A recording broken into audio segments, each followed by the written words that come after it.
ulama Timur Tengah. Termasuk juga di sini ada apa ya, semacam peta yang mungkin sesederhana ini dalam perkembangan kartografi masa itu. Jadi ini memang beberapa gambar di sini diambil dari sumber yang otentik, termasuk juga di sini peta Indonesia, peta Nusantara pada masa itu, sumbernya yaitu Universitas Cambridge. Intinya dari sini yang warna putih semua nih Bapak Kiai Bunyai tentang ini kemegahan Nusantara pada masa Sriwijaya.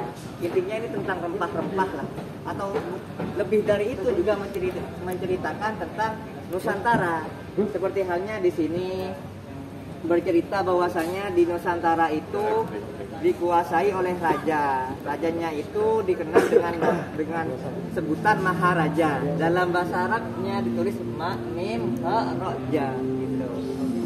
Terus juga kadang dibacanya padahal itu yang dimaksud Maharaja.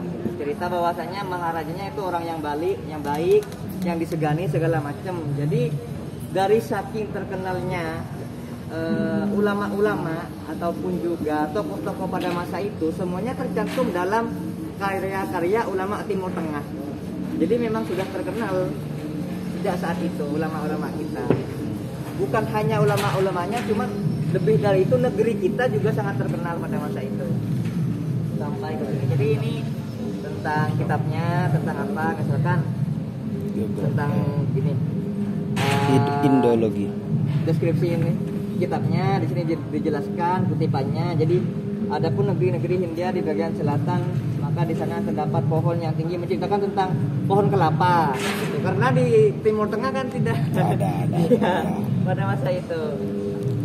Jadi yang aneh-aneh menurut mereka ditulis, yang megah, yang menjadi sebuah hal yang luar biasa bagi orang-orang Timur Tengah ditulis dan dicatat sebagai sebuah sejarah ataupun sebuah informasi terkait kehidupan dan negeri Nusantara. Sampai hati-hati. Ini peta dunia yang mungkin beda dengan peta sekarang. Iya. Di sini petanya menunjukkan letak dari negeri Zabaj. Jadi kalau ditanyain Bapak itu Zabaj apa? Zabaj itu sebutan ulama-ulama Timur Tengah untuk Nusantara. Jadi dulu dikenalnya oleh orang Barat itu, orang Timur Tengah atau orang Barat itu bukan ini, bukan Indonesia, bukan Nusantara, tapi dikenalnya Zabaj. Zabaj, negeri Zabaj. Kan kayak misalkan Suriah ataupun Palestina dulu dikenalnya kan negeri Syam. Mekah dan Madinah dikenalnya dengan negeri Hijaz, kayak gitu. Nah, udah sampai sini nih Pak. Ini cerita tentang ini. Hewan-hewan di Indonesia itu ularnya besar gitu. Ada hewan seperti kuda tapi bertanduk, maksudnya badak kayak gitu ya. Sampai menelusuri hal-hal seperti ini ulama-ulama Timur Tengah dulu dari saking tertariknya kepada negeri kita.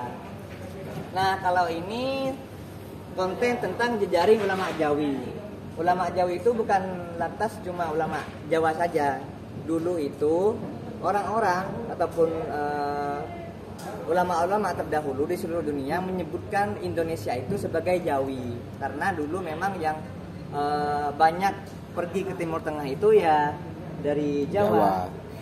Dikenalnya Jawi, tapi padahal termasuk orang Melayu, orang Minang, orang Sulawesi, Bugis, segala macam itu masuk semua dalam kategori ulama Jawi. Jadi di sini nih intinya tentang perjalanan Islam di Nusantara lah gitu.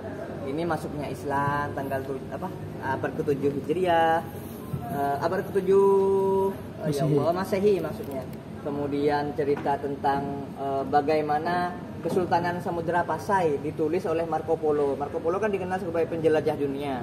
Dia sampai di Indonesia bercerita tentang Samudra Pasai gitu. Orangnya seperti ini, rajanya baik, segala macam dijelaskan oleh beliau gitu. Kemudian juga bukan cuma Marco Polo. Kalau kita pernah mendengar mungkin dengan Ibnu Battuta.